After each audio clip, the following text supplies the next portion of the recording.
Hello and welcome to the Ori Spotlight Podcast. I'm your host, Jason Foster. This week we are lucky to have Henrik Andersen.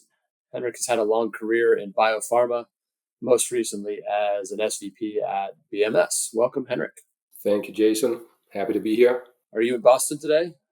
Is that what I'm in remember? Boston. The sun is shining. Yeah. That's unusual. That's good. Yeah, I'm actually not in London today, but I hear that it's 80 degrees in London today, so that's pretty exciting. Everyone's complaining about how hot it is, probably, but as a national pastime, complaining about the weather. But let's jump into it. I'd love to hear more, just to kind of get started, if you don't mind, to hear more about your career path. How you ended up where you are today. I know you've had a long career, particularly in cell therapy, most recently, which we're going to talk very much about, but tell us a little bit about your background and how you got to where you are today.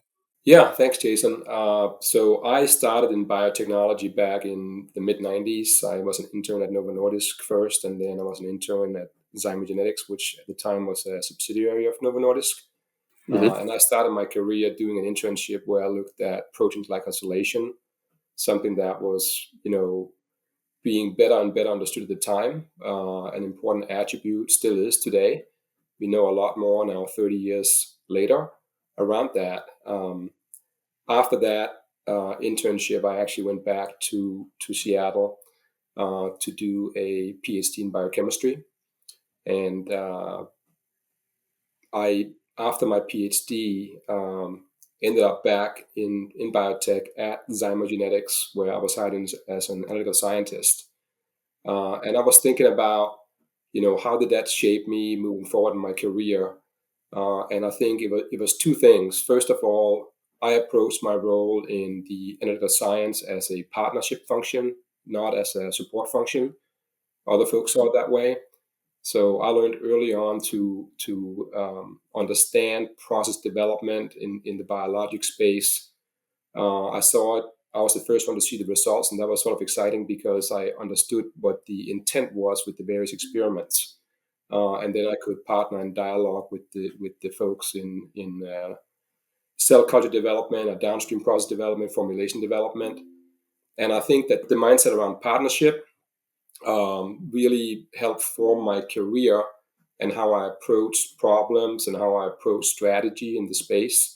And ultimately, that led me to advance my responsibilities within Zymogenetics to heading up the characterization and development function, heading up upstream bioprocess development, and ultimately heading up bioprocess development at Zymogenetics at the time where we were acquired by Bristol Myers Squibb.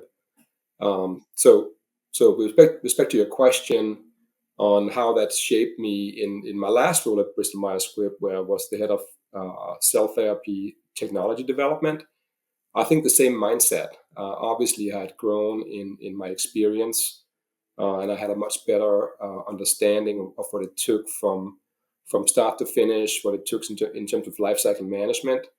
But the partnership aspect and the strategy, learning to look at things and learning to understand how you can make the right decisions with the right data was really important. And then I think just having people feel they're all part of moving things forward and not being a support function within the same company was a really important lesson for me early on as well. Interesting. Yeah, you're one of several former scientists that kind of made their way to the business side that I've had on the podcast. Certainly, it's a great foundation for people that end up working on the business side of biopharma. Could you just tell us a little bit more about your last role as the head of cell therapy technology at BMS? Tell us a little bit about what that entailed and kind of what kinds of projects and things that you got involved in. Right. So just stepping back, BMS was not originally in the cell therapy space. The cell therapy portfolio came as part of the BMS acquisition of Celgene. And that was a pretty sizable acquisition, as you well know. And we had two marketed products. We got them commercialized during the time at which Celgene was part of BMS, Breyanzi and Abecma. I was asked to head up the cell therapy tech development function in 2022. Really at a time where we obviously had two commercial assets. We had a very strong pipeline. and they made me responsible for all the scientific and technical aspects of that. So that included the CAR T process development, that included the CAR T analytical science, that included CAR T clinical manufacturing. It included all the underlying components, which was lentiviral vector and AAV, CRISPR-Cas, had both internal and external GMP production of those assets under my remit. So it was really a very challenging and very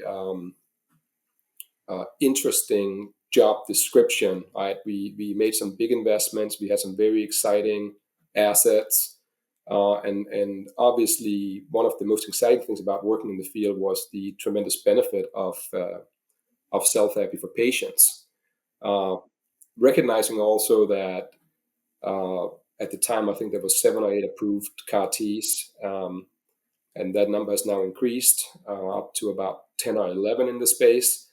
They were early stage assets that early on demonstrated tremendous clinical benefit. So I think that some of the areas that I've been used to in biologics development, where we had probably invested a lot more into cost effectiveness and robustness early on, that had maybe taken a little bit of a passenger position relative to just advancing these programs into commercialization as quickly as possible for the patient benefit. So with that in mind, you can imagine that I came into an area where I didn't have the same sort of legacy foundation that I had in biologics, where I had been working for the last 20 years.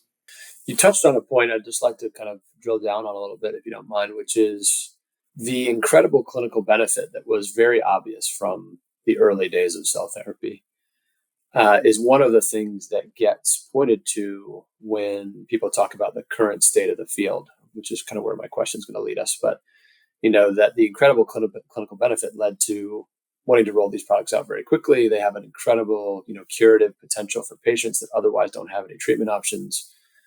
But maybe the infrastructure around those therapies and the, supporting cast, if you will, sort of the market access strategies, the launch strategies, the technology, the manufacturing, the CMC was all a little bit underdeveloped. But I think, the safety and efficacy argument was so clear that the field rushed ahead to provide these products to patients. So I wonder how your kind of combination of experiences through biologics and in your time in cell therapy have highlighted the need to plan for what we're calling commercial viability. It's how do these products make a large clinical and commercial impact early in development, rather than waiting until kind of the later stages of clinical or commercial launch, which seems to have been maybe by necessity what many companies have done. But we're starting to see flattening of the growth curves for many products that have been approved and continued market access challenges. The numbers that I've seen most recently, 20% of patients in the US are able to get access to these therapies, and it's less than 5% globally. So how do you combine those experiences, and what lessons, have you taken away around planning for success early in development?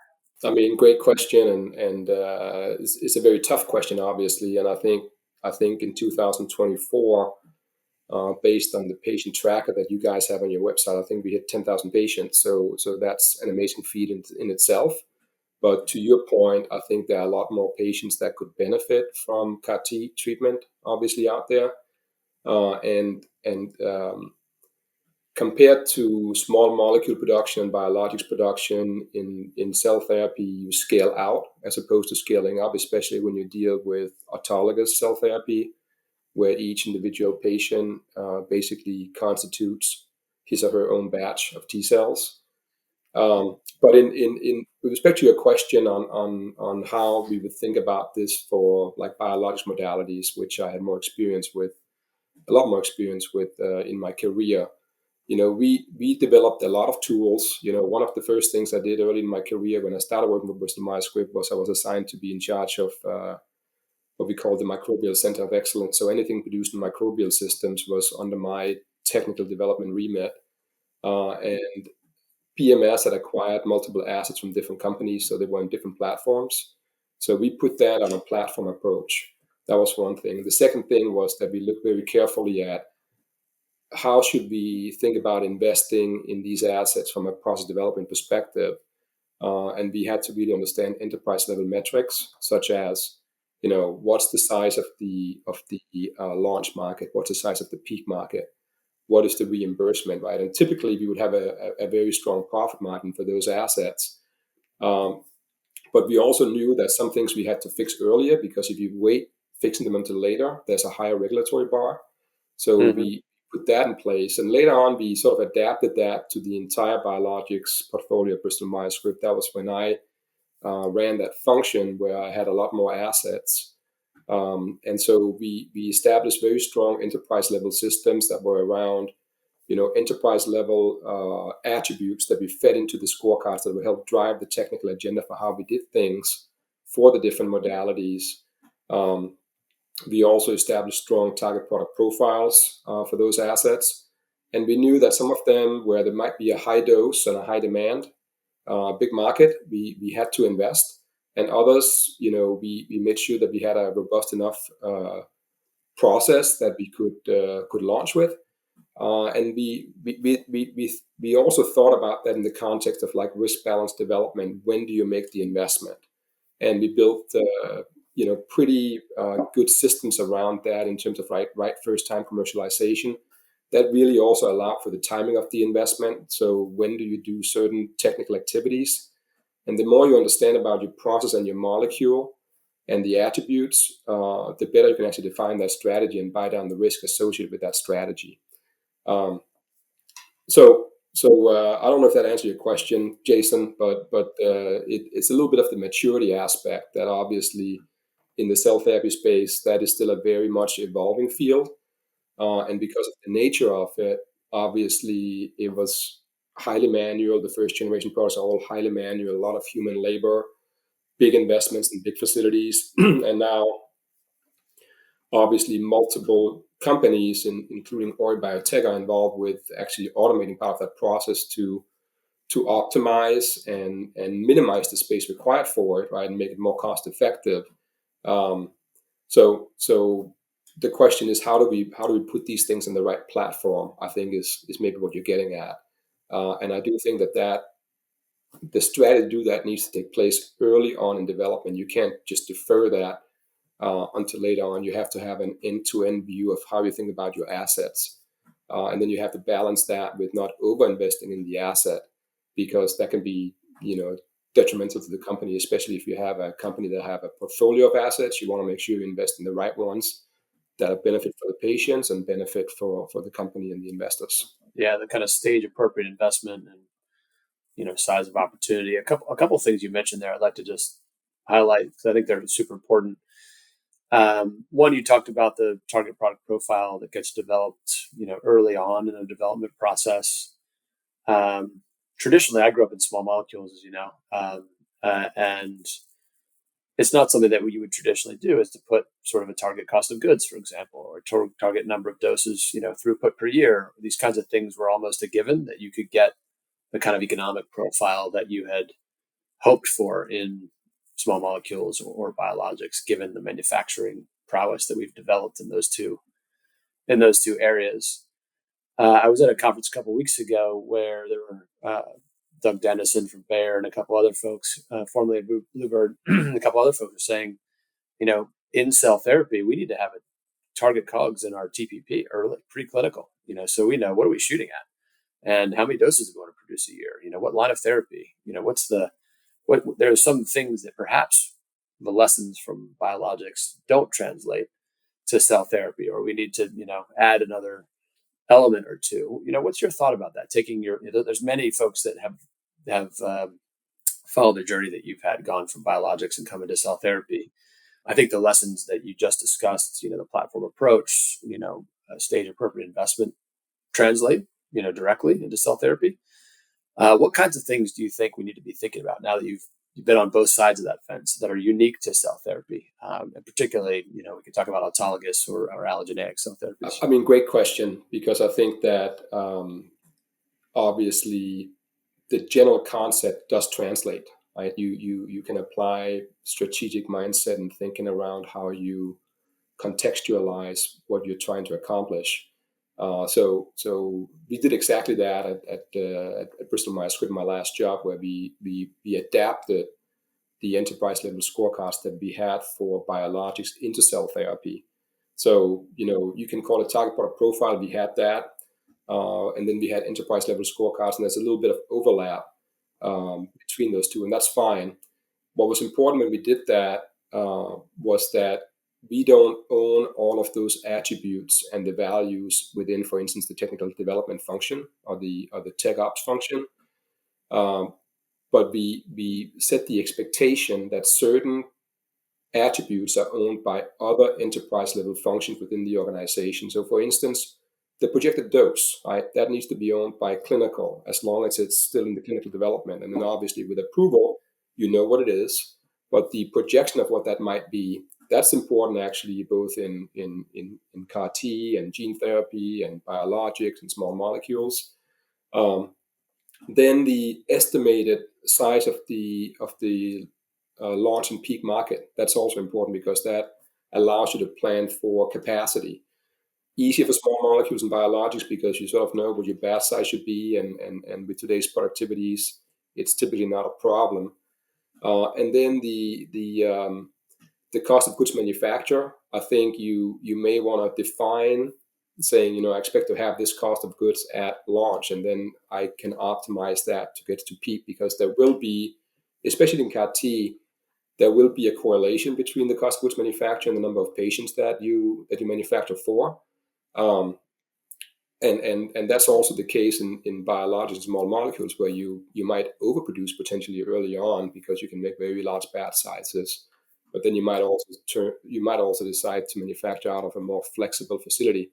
But I think that that's a very good business practice for all companies to do, right? Not just large biopharma, which typically have more investment and maybe more mature systems for doing it.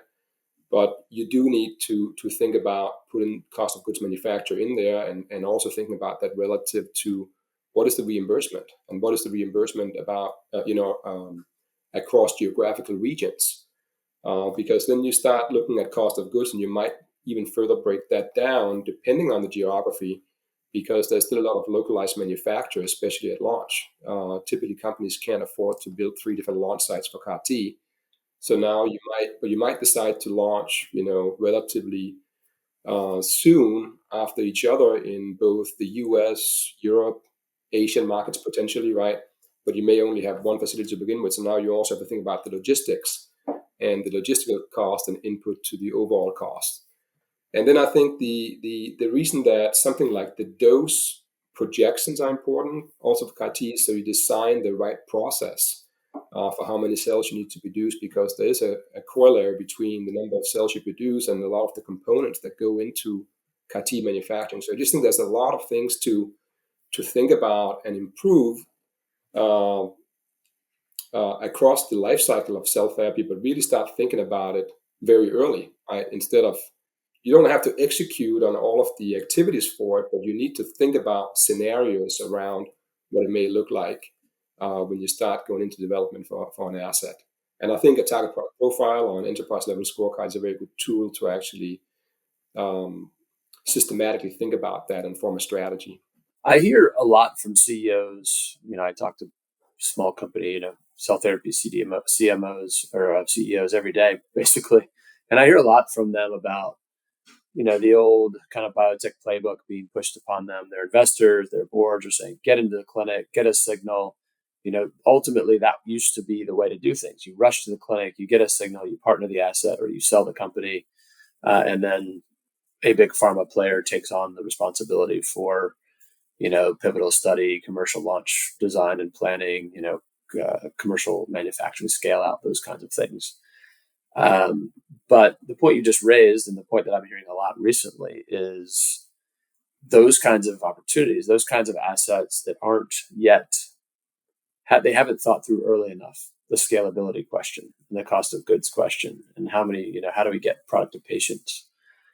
Even if you have good clinical data, those assets aren't being partnered. they aren't being sold anymore. The kind of Kite and Juno deals were an anomaly in retrospect, in the kind of way in which those happened in the traditional kind of biotech way.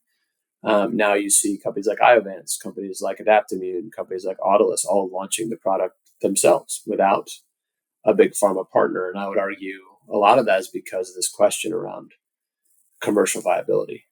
And so what would you say to those CEOs and those boards and those investors to say, how and why do we need to think differently about cell therapy, given the experience that the pioneers have had in this space? Well, the first thing I would probably ask them is just what's their plan. I think they would need to map out what their plan is for commercial launch and for sustainability and viability of their asset, um, and show some scenarios, not just about market size, but how they can drive cost effectiveness for the product. I think that in terms of making a deal, if I was on the buying side, I would fully want to understand what the current cost of goods manufacture is. I would also want to understand how they intend to optimize that, and when. Right. So, is that part of a life cycle management? Do they already feel they have a sustainable profit margin? Um, I think that becomes a very important part of a strategy, especially in the cell therapy and gene therapy space, where the profit margins are just different from small molecules and biologics. So, I would ask for that. I would ask for that plan, and I think they would need to be able to verbalize that, and describe that to investors and potential buyers of their company if they want to go that route. I do think that a lot of money was invested in cell therapy historically, and you and I both know that the current valuation of cell and gene therapy is very different today than it was even last year, and certainly from 5, 10 years ago. So I think that that is probably a consistent theme, that while there is tremendous patient benefit, there is a cost aspect, there's a capacity aspect, sustainability aspect that needs to be addressed, and I think it needs to be addressed up front as opposed to just further down the line. No, I agree 100%. I mean, I was on a panel a couple of days ago, and we were talking about commercial viability. Ultimately, the problem with cell therapy, the kind of current malaise, if you will, that the industry is facing. My contention is it's not due to any concerns around the safety or efficacy of the modality. It's not a scientific or a clinical problem. It's an economic problem. We haven't been able to demonstrate that these products can pay for themselves, that can make a return on investment. As you said, the margins generally are lower, because we have COGS that are too high. Is that your assessment of kind of what's happening in the industry? The reason why valuations are much lower, why investment's not as high as it was. What's your take on that question? Because I think ultimately investors are agnostic to what modality they're investing in. Their job is to make a return on investment for their LPs. So if there's other areas, recently radiopharm or, bispecifics, ADCs have all been relatively interesting for those types of investors, and cell therapy hasn't. And I would contend it's really because of this economic issue. Yeah, I think that's correct to a large extent. I think investor sentiment is certainly down, and I think the return on investment. You can go and look at 10, 20 companies, and you can all see that the value for the shareholders were not returned. Mm-hmm. So why was that not returned? I think that's maybe a lack of confidence uh, in the industry in terms of the value proposition. And I think part of that value proposition is not because there's no patient benefit. It's because there is maybe still uncertainty around market access, uncertainty around reimbursement, and then uncertainty around the reimbursement relative to the cost of goods manufacture. And I think it would be great to see some companies come out and actually maybe share that they have come up with cost-effective ways. They have automated. Their cost per dose is sustainable. Um, and I'm not sure I've seen that level of detail in any of the recent earnings releases. Certainly, the volume is going up, There are new approvals on the way. I think there might be a few more in 2025 and certainly in 2026.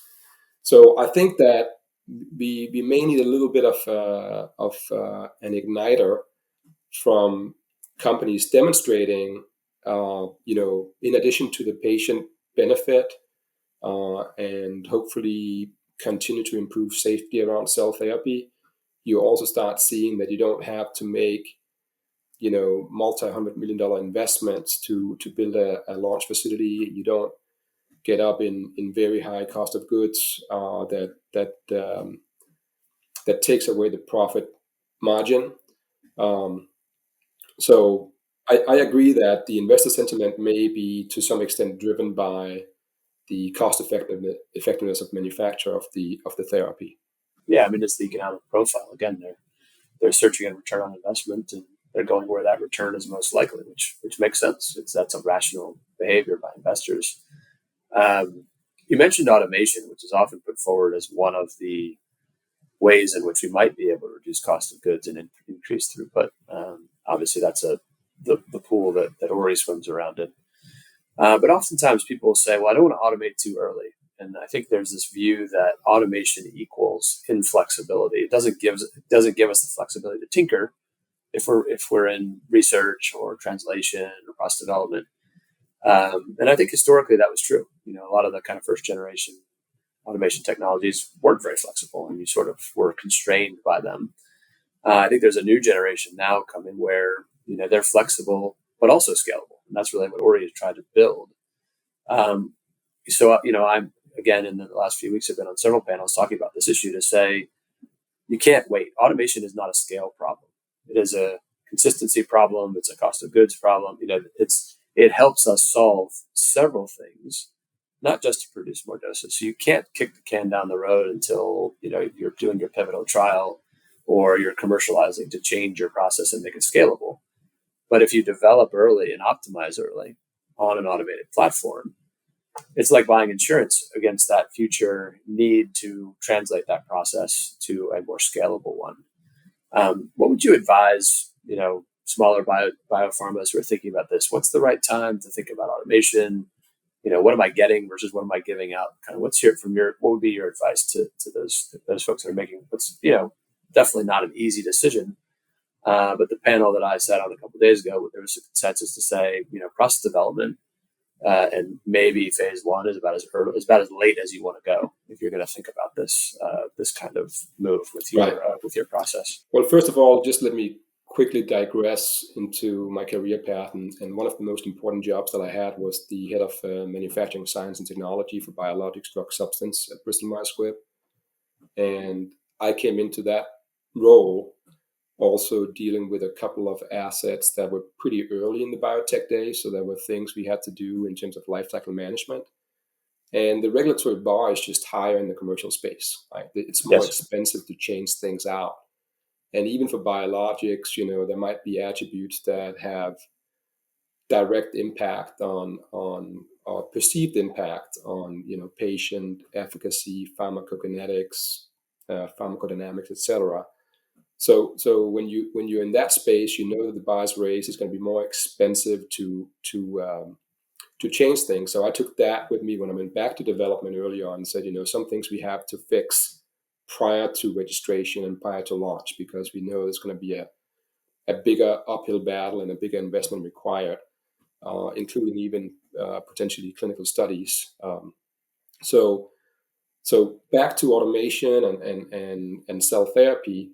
I think, the first thing is just how do you think about automation? Automation, the way I think about it, is just being able to run a process basically the same way, but without the human interference, right? That solves multiple problems.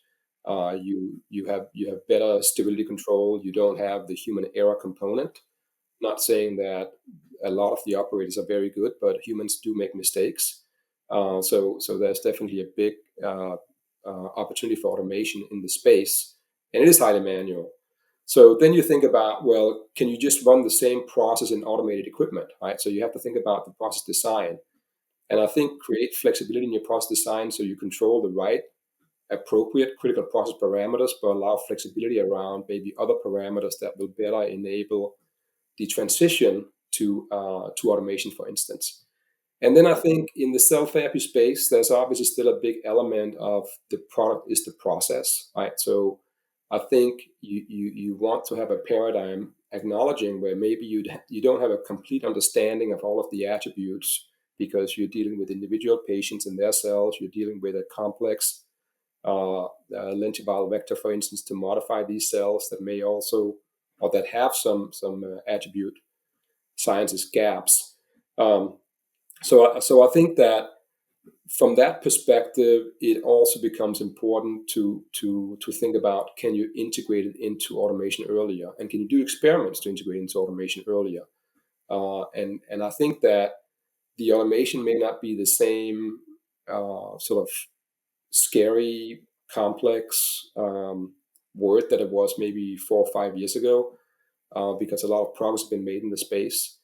So I would encourage CEOs and CTOs to think about that assessment early on and have a line of path. And I think consider the investment, right? It also depends on what is the cost of the automation equipment, right? And it might be worthwhile to start doing those experiments right now because you can actually see a value proposition down the end. So I think when you talk development, I think maybe sometimes people forget the opportunity cost or the cost of not doing it, right? If you look at the overall value of the asset, if you can reduce cost of goods manufacturing and investment in capacities, even though that's in the future and will be discounted, there could still be a value saying we should do this now, right? We should not save the money right now. We should do it because the future value of the company, assuming that we have success, which in the case of cell therapy, a lot of times you get very good clinical data, so you will have success. So why defer that investment? I think that's my perspective. I'm sure there are different perspectives out there, and some people want to save the money and just get it to approval. But I'm in favor of actually making the investments, making at least the minimal investments to make sure you can adapt at some point to an automation solution. Yeah, Henrik, I totally agree with that. I think, what we talk about often is the cost of not doing it. The idea of it seems expensive, or it seems like it's going to limit your flexibility. But actually, when you get to that later stage of clinical trials and launch process, it's too late. We've seen many of the big companies who launch products early be unable to modify or unwilling to modify the process because, as you said, the regulatory bar was so high. And I don't agree that it's expensive, or at least not now. An Eero system will pay for itself in 4 runs with the cost savings of the cost of goods. And that. So there's this perception that automation is expensive. It's something I need to worry about later. I don't need to worry about early. But at some point, you become stuck where you can't actually make the changes that you would have wanted to make. And, people say, plan with the end in mind. It's our job as an enabling technology provider supporting the industry to make technology platforms that are flexible enough for you to use from the very beginning. And, I think initially that wasn't the case, but today it is. And so those early stage researchers, those small companies, we should be thinking about these tools as research tools that ultimately de-risk the ability to get into the clinic quickly and get to scale quickly. I mean, talking and working with some of the partners that we're working with, we're shaving months, 6 months, a year off the drug development timeline to get into the clinic. Getting into the clinic more quickly is a massive enabler, as you know. I mean, time is money in drug development. So, the time you save, the effort you save, and the sort of insurance policy you buy against, future translation challenges or comparability challenges as you try and make changes later in the process, more than pay for themselves early. And I think ultimately it's important that the enabling technology providers in the space provide better tools, that we provide more flexible tools, more cost-effective tools to allow for this to happen. It's not a one-sided discussion, but we need, investors, boards, CEOs, CTOs to be thinking about this from day one. And I 100% agree with that. A question that I wanted to ask you was really, kind of what's your outlook for the industry? I mean, obviously we've had post 2021 boom. We've had 3 or 4 years of headwinds, for the industry. What kinds of catalysts do you expect to see that will turn the tide for CGT? I certainly have some ideas, but I'd love to hear yours. First, I think we just have to ground this back in the tremendous patient benefit, right? So in cell and gene therapy, it's well documented. I think in gene therapy, just for a second, I think hopefully that field advances to get into larger indications. It's been mostly rare diseases. That would, I think, um, be game changing for that field. But cell therapy, which is closer to obviously what you work with at Ori in terms of the automation of autologous cell therapies, um, I think the continuous benefit of cell therapy is important. I think that uh, another area of cell therapy we haven't spoken too much about is sort of like the indications, right? The indications for cell therapy has historically been hematological, and that's where the approvals are, and tremendous benefit from people with basically end stage cancer, blood cancer, that now have the option of getting a potentially curative treatment. So that's factual, right? That has been demonstrated. But now many companies, I'm not sure all of them, but many of the companies that have a CD19 CAR T are also pursuing the autoimmune space. That's actually a much larger patient segment than hematology, and like we talked about, even in hematology, the current manufacturing capacity can't treat all the patients that may benefit from it, and then it can't treat all the geographical regions because the cost of making it is too expensive. But then you talk about autoimmune disease, where I think the number of patients might be anywhere from 3 to 5 to 10-fold higher than in the hematology space. So now you start thinking about really having a requirement to be able to uh,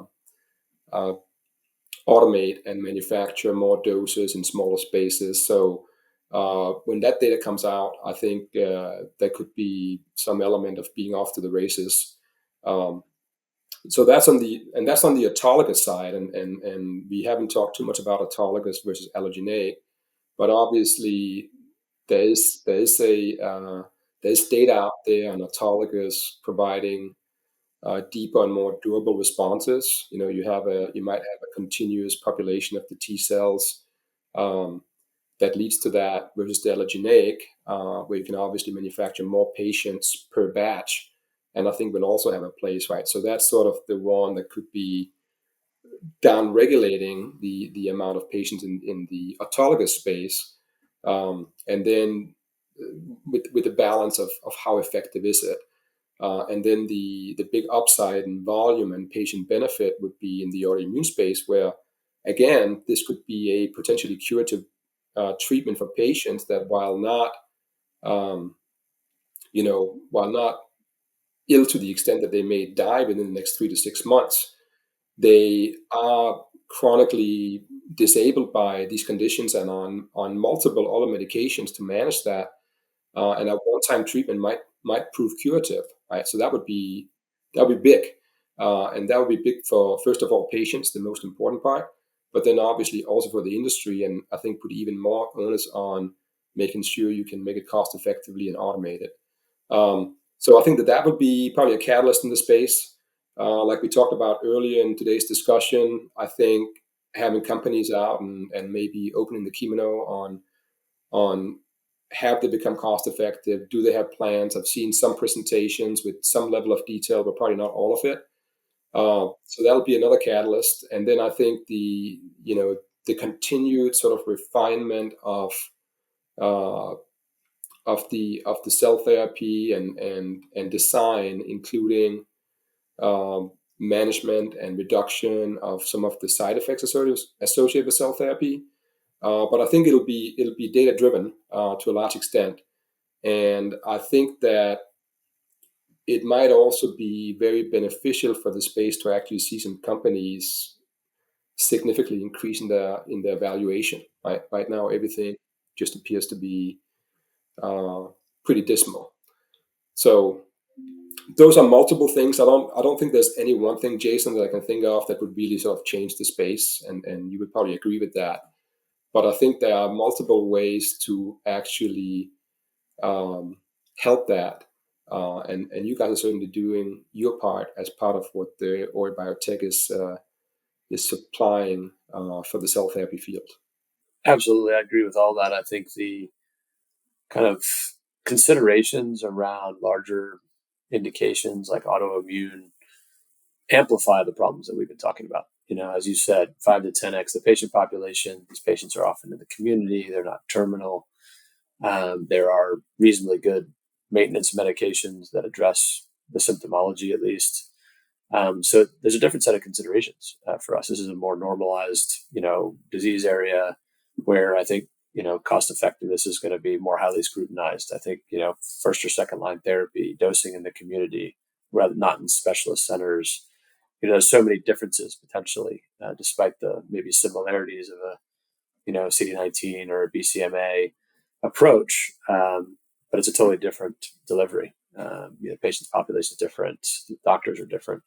And so it's even more important that we're thinking about these issues, cost of goods, throughput, site of treatment, et cetera. I also agree. We have clearly demonstrated with over a dozen partners now that we can automate better biology. We get better biology out of the process than the legacy technologies. But how do we prove the scalability benefit, the COGS benefit, the throughput benefit? And we can't really, as an industry, afford to wait 5 years or 10 years till the first products get approved on this new generation of platforms like the Eero. So, as you said, I'd love to see, and we have done a lot of work, extensive work on. We've got a very robust cost of goods model, comparing where they are today with where they could be with automation, including the Eero. And it's a 30 to 50% reduction in cost of goods, which is significant. It's a 10x throughput benefit. That's significant. Out of spec rates drop from 20% to 5%. That's incredible benefit.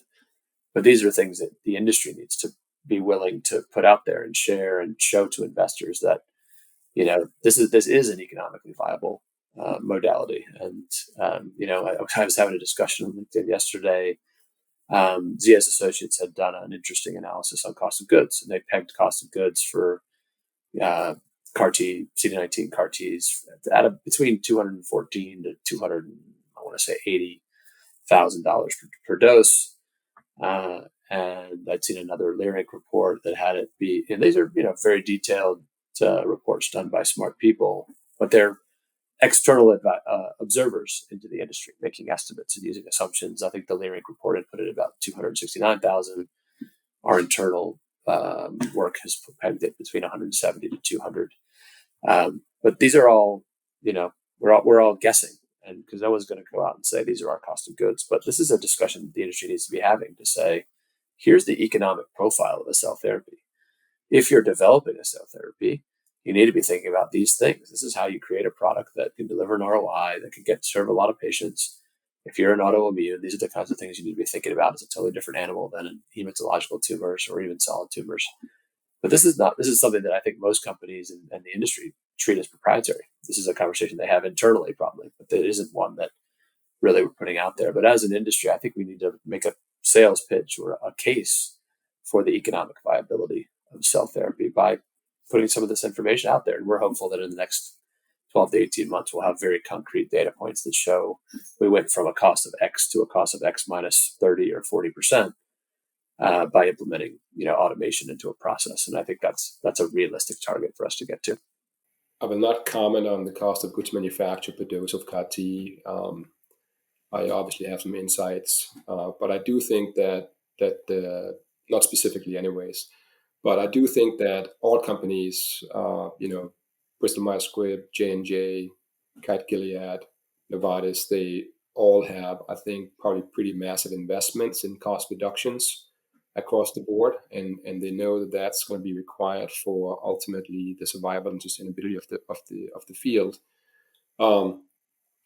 If you step to the other side, we know that there are data points also from India and China that have been able to produce CAR Ts much cheaper, right? And really have taken on the task themselves to do so. Obviously, labor rates are much lower in China and India, but that gives you sort of like the probably the bookends of the most expensive versus the cheapest. And I think there are many ways to think about optimizing cost effectiveness in the space. We talked about some of them. Certainly, automation has a big piece. The labor rates, and especially some of the established markets may have high labor rates and high cost of living, not really conducive to establishing a big manual labor force. So there's a bigger benefit there. But I think the whole sort of like mass balance or cell balance within the cell therapy space probably has some opportunities as well.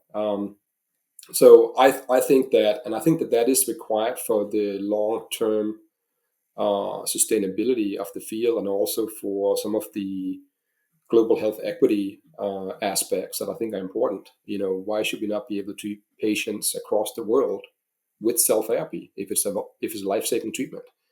So I think a lot more to be done in the space, but I think tremendous progress, um, and I think more to come. And I do think I would love to see data presented that breaks down uh, basically the revenue versus the cost of goods sold within that space. And some of the smaller companies that exclusively have cell therapy, once they start getting a higher volume in the commercial space, and it's still early days, that'll be interesting to see, waiting for all of us to get some more patients and announce their financial results, for instance.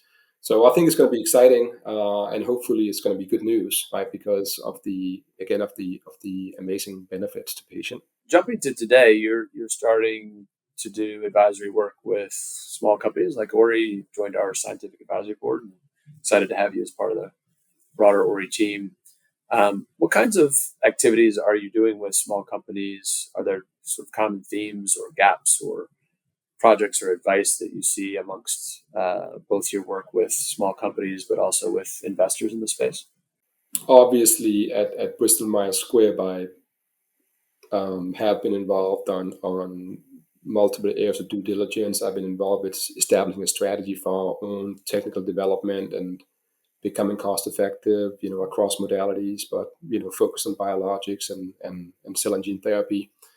So one thing is, back to some of the items we discussed earlier, is saying, do you have an end-to-end integral strategy, right?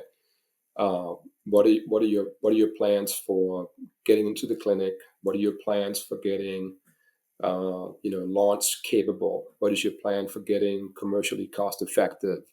What does your supply chain look like for the cell therapy space, for instance?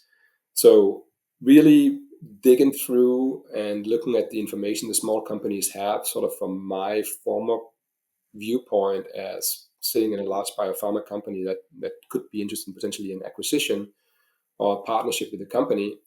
So that's one area, and then understanding even some of the underlying components and the strategy around that. That could be the lentiviral vector, for instance. It could be the strategy around the components for media, but consumables, automation, to the point we discussed earlier.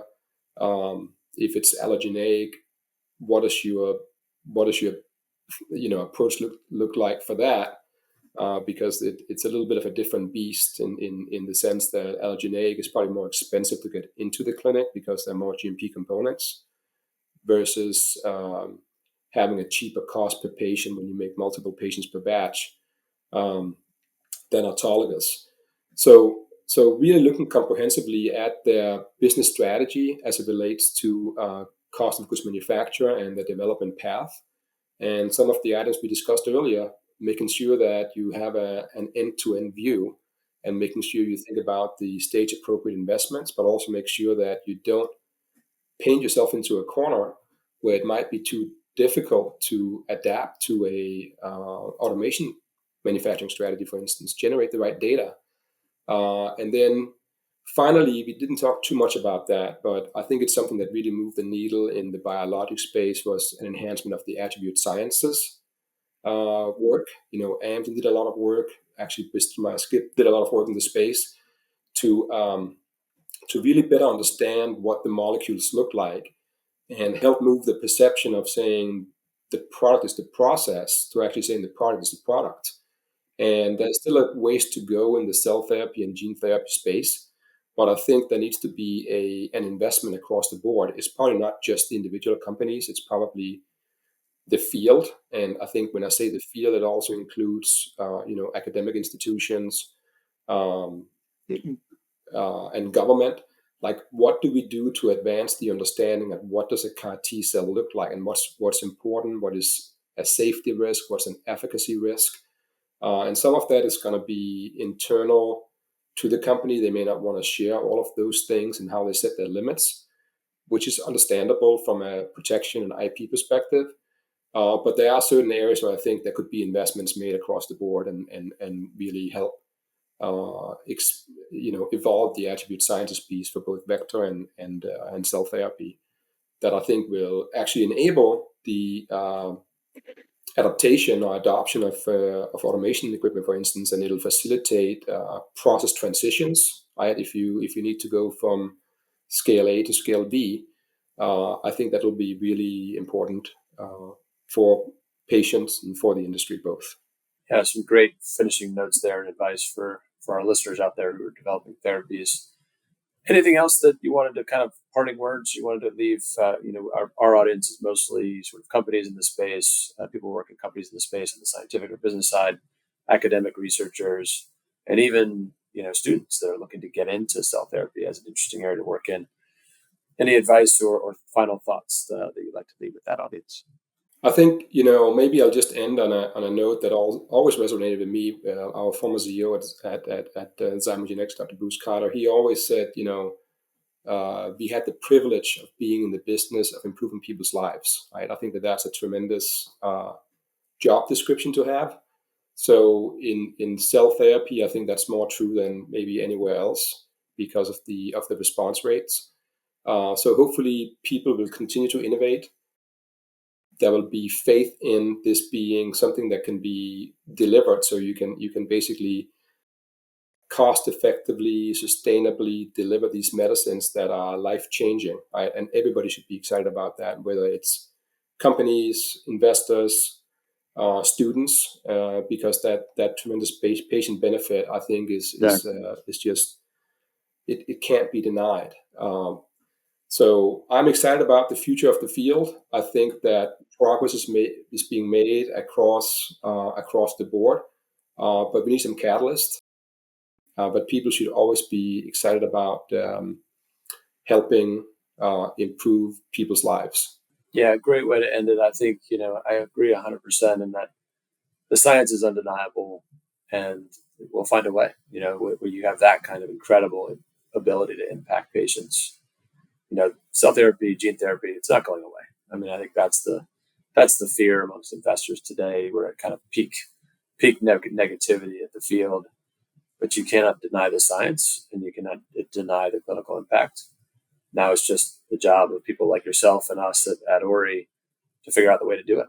Bring new technologies, bring innovations, bring thinking that will get us to the next phase and stay the course. We're on to something big here, and I firmly believe in the future of the industry as well.